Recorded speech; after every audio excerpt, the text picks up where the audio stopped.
Hola, ¿qué tal? Mi nombre es Johan, soy estudiante de medicina y hoy vamos a hablar un poco de... Vamos. Fisiología del aparato gastrointestinal. Motilidad. El aparato digestivo va a cumplir con funciones y para esto tiene que tener motilidad. En él vamos a encontrar 5 capas: la serosa, muscular longitudinal, muscular circular, submucosa y mucosa.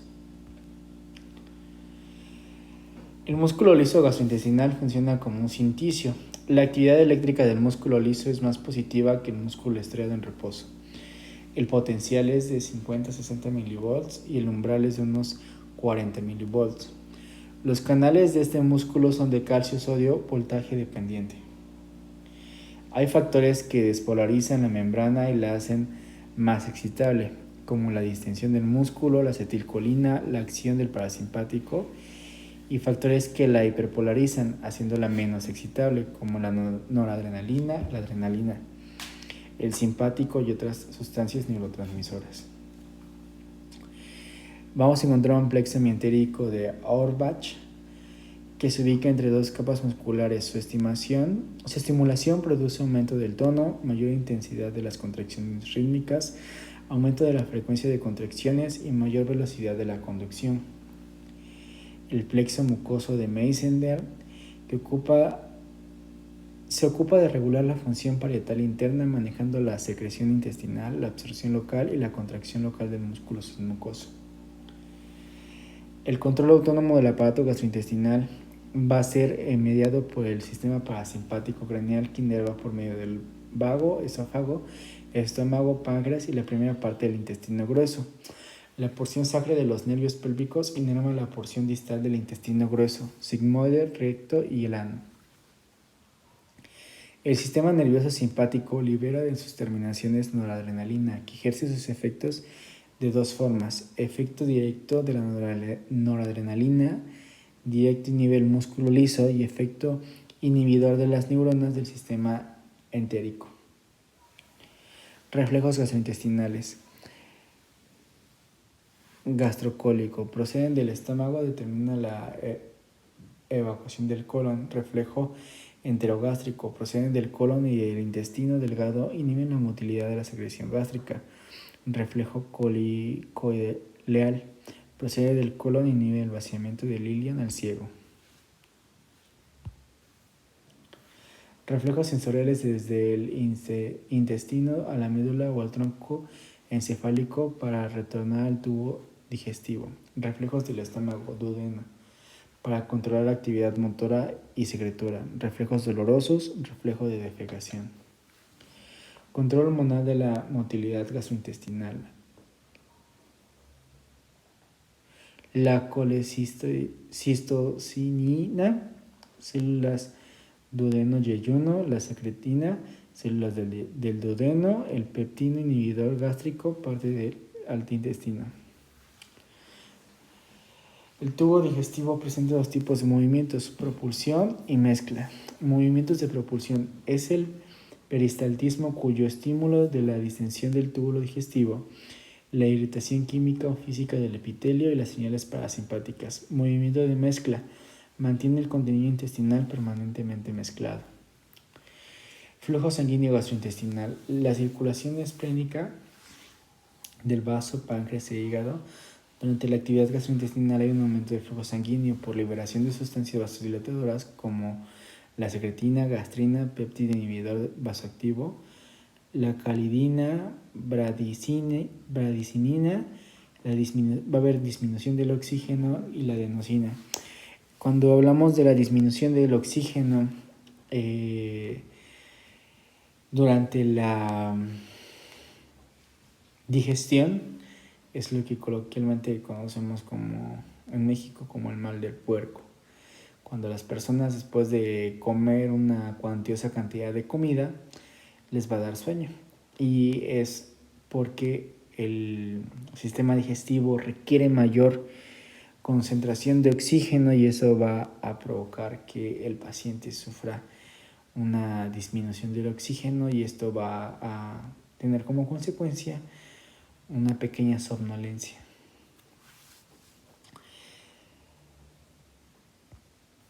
Muy bien, vamos a hablar del tránsito y la mezcla de los alimentos en el tracto digestivo. Cuando ocurre una digestión de los alimentos, la fase faríngea del estómago del esófago tiene dos tipos de movimientos peristálticos, primario y secundario. El peristaltismo primario es la continuación de la onda iniciada en la faringe. El peristaltismo secundario se produce por la distensión del esófago cuando la onda primaria no ha desplazado el bolo alimenticio. Tránsito y mezcla de los alimentos en el tracto digestivo. El esfínter esofágico inferior se relaja antes de la llegada de la onda peristáltica. Funciones motoras del estómago. Primeramente va a almacenar el alimento hasta poder ser procesado en el duodeno de 1.5 hasta 3 litros. Mezcla el alimento con las secreciones hasta formar el quimo. El estómago se va a relajar al entrar alimento. En él se produce el reflejo vagovagal del estómago al tronco encefálico. Va a haber una retropulsión de la mezcla de los alimentos. El esfínter pilórico se mantiene contraído para impedir el paso de partículas que no han sido mezcladas con el quimo. El vaciamiento gástrico resulta inhibido por los reflejos enterogástricos procedentes del duodeno. Cuando éste se distiende, envía reflejos al estómago que reducen e interrumpen el vaciamiento de factores que pueden excitar los reflejos enterogástricos. Tránsito y mezcla de los alimentos en el tracto digestivo. El grado de distensión del duodeno, la presencia de irritación de la mucosa duodenal, el grado de acidez del quimo duodenal, el grado de osmolaridad del quimo, la presencia de los productos de la degradación de proteínas. Movimientos del intestino delgado. Las contracciones de la mezcla se denominan contracciones de segmentación. Las mismas fragmentan el quimo 2 a 3 veces por minuto. El quimo es propulsado por las ondas peristálticas con una velocidad de 0.5 a 2 centímetros por segundo. Se necesitan entre 3 a 5 horas para que el quimo pase el píloro a la válvula iliocecal.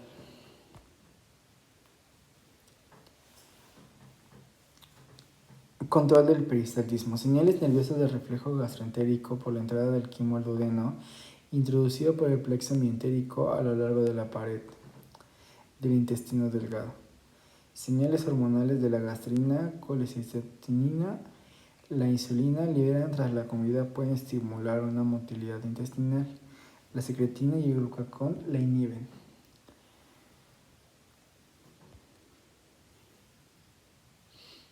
Los principios fundamentales del colon son la absorción de agua y electrolitos, almacenamiento de material fecal.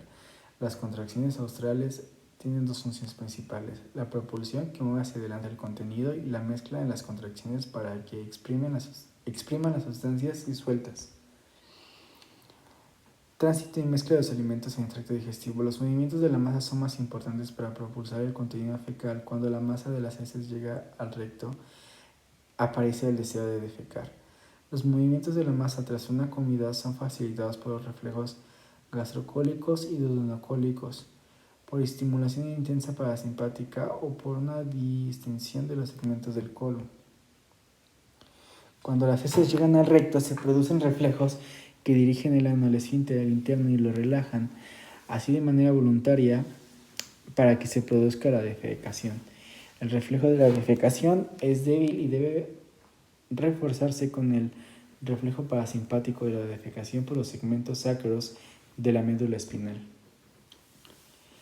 Secreción del tracto alimenticio. Hay varios tipos de glándulas: glándulas mucosas, tubulares, salivares, Lieberkühn, criptas de Lieberkühn, páncreas e hígado. El mecanismo básico para la estimulación de las glándulas del tubo digestivo es una estimulación epitelial, el reflejo nervioso entérico, el reflejo parasimpático que aumenta la velocidad de secreción y el simpático que disminuye la secreción. El moco del tubo digestivo está constituido por agua, electrolitos y polisacáridos. La secreción diaria de saliva es de 800 a 1500 centímetros cúbicos. La saliva tiene dos tipos de secreciones, mucosa y serosa. La secreción esofágica es un tipo de mucoso. Secreción gástrica posee dos tipos de glándulas oxínticas y pilóricas. Las primeras contribuyen al 80% de la secreción gástrica y las segundas al 20%. Las oxínticas tienen tres tipos de células: células mucosas, células principales y células parietales. Las pilóricas secretan moco y poco pepsinógeno y secretan la hormona gastrina. Estimulación de la secreción gástrica: acetilcolina, gastrina y histamina. Hay varias fases de la secreción gástrica: la fase cefálica, que lleva el 20%, la fase gástrica, que lleva el 70%, y la fase intestinal, que lleva el 10%.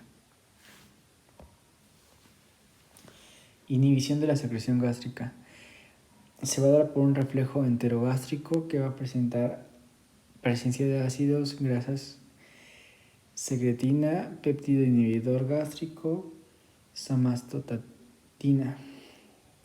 La secreción gástrica en el periodo interdigestivo es nula, pero las emociones fuertes se estimulan al igual como la fase cefálica y muchas veces causando úlceras pépticas. Secreción pancreática: vamos a encontrar enzimas proteolíticas como la tripsina, la quimiotripsina y la carboxipolipeptidasa, enzimas de los hidratos de carbono, enzimas sobre las grasas. Y esta secreción pancreática está dada por tres estímulos básicos: la acetilcolina, la colecistocinina, la secretina, y tiene tres fases: la cefálica, gástrica e intestinal. Secreción biliar: el hígado secreta bilis de 600 a 1000 por día. Tiene dos funciones: interviene en el diagnóstico, en la digestión y absorción de grasas por los ácidos biliares. Sirve como medio para la extracción de varios productos de desecho importantes en la sangre. La bilis se almacena en la vesícula biliar de 30 a 60 mililitros.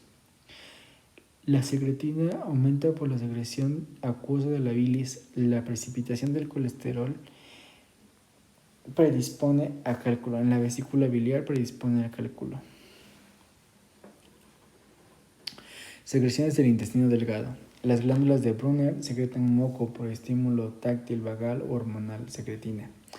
La estimulación simpática inhibe la secreción de esta glándula. La secreción del jugo digestivo por las criptas de Lieberkühn, las cuales se encuentran entre las vellosidades intestinales cubiertas por dos tipos de célula: enterocitos, agua y electrolitos, y caliciformes, que vendría siendo moco.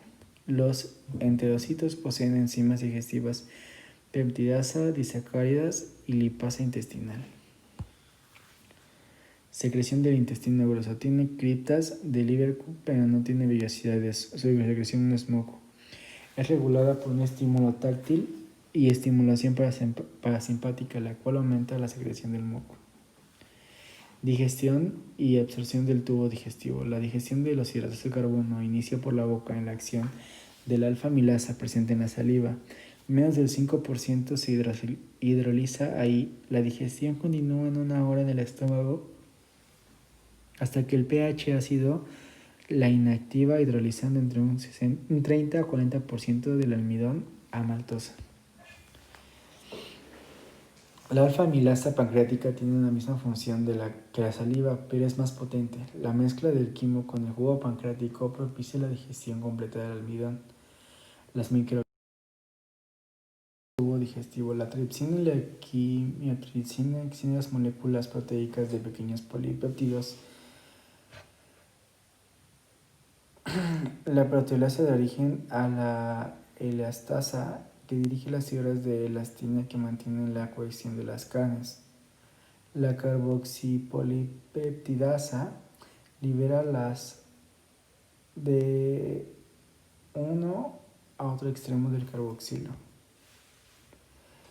Digestión y absorción del tubo digestivo: en las microvellosidades, la aminopolipeptidasa. Varias dipeptidasas continúan la excisión de grandes polipéptidos en dipéptidos y tripéptidos y aminoácido que transporta al interior del heterocito. Dentro del enterocito, las peptidasas separan a los que las llevan en la sangre. Digestión y absorción del tubo digestivo. El primer paso de la digestión de las grasas en su emulsificación por las sales biliares y en especial por la lectina. Las lipasas son enzimas hidrosolubles que solo pueden atacar a los glóbulos de la grasa en su superficie. La digestión de los triglicéridos se lleva a cabo gracias a la lipasa pancreática, tan abundante como todo lo que se digiere, hasta ácidos grasos y monoglicéridos en minutos. Los pliegues de Kerckring triplican la superficie de la mucosa absortiva. Las vellosidades sobresalen aproximadamente 1 milímetro por encima de la superficie de la mucosa, aumentando el área de absorción 10 veces más. Las microvellosidades que cubren el epitelio de las microvellosidades al borde del cepillo incrementan la superficie a al menos unas 20 veces más. La digestión y absorción del tubo digestivo. El agua que transporta en su totalidad a través de la membrana intestinal por difusión. El sodio transporta activamente a través de la membrana vasolateral a los espacios paracelulares. La aldosterona segregada por la deshidratación estimula la absorción del sodio por las células intersticiales. Este efecto produce una absorción del cloro, agua especialmente importante para el colon. Las toxinas de la cólera y otras bacterias causantes de la diarrea pueden estimular la secreción de cloruro sódico, llevando a la pérdida de 5 a 10 litros de agua. Y sales como diarrea. La absorción del calcio de manera activa se controla por la hormona paratiroidea y la vitamina D. Digestión y absorción del tubo digestivo. Los iones de hierro, potasio y magnesio se absorben de manera continua. Los hidratos de carbono se absorben como los monosacáridos, en especial de la glucosa. Esta se transporta en un coptransporte en el sodio, igual que la galactosa. La fructosa penetra por difusión facilitada a todo lo largo del enterocito. La energía para la mayor parte del transporte de las proteínas como dipéptidos y tripéptidos procede de un mecanismo de transporte del sodio a través de las membranas luminares de las células del epitelio intestinal y algunas de las transportadas como la fructosa por difusión facilitada. Los monoglicéridos y los ácidos grasos difunden pasivamente a través de la membrana del enterocito y los kilomicrones son excretados del enterocito por excitosis. Pasan a la linfa en el vaso quilefero central de la vellosidad a través del conducto torácico y desembocan en el torrente circulatorio en las grandes venas del cuello. La mucosa del intestino grueso tiene una gran capacidad de absorción de sodio y agua. Pueden absorber un máximo de 5 y 7 litros de electrolitos al día. El exceso de climina en las heces en forma de diarrea. Las heces están formadas por materia sólida de un 30% de bacterias muertas, de un 10 a 20% de grasa, de un 10 a 20% de materias inorgánicas y de un 2 a un 3% de proteína y un 30% de materiales no digeridos. El color pardo de las heces se debe a la esterocobilina y a la urobilina, sustancias derivadas de la bilirrubina. El olor obedece al indol, estacol, mercaptanos y ácido sulfídrico.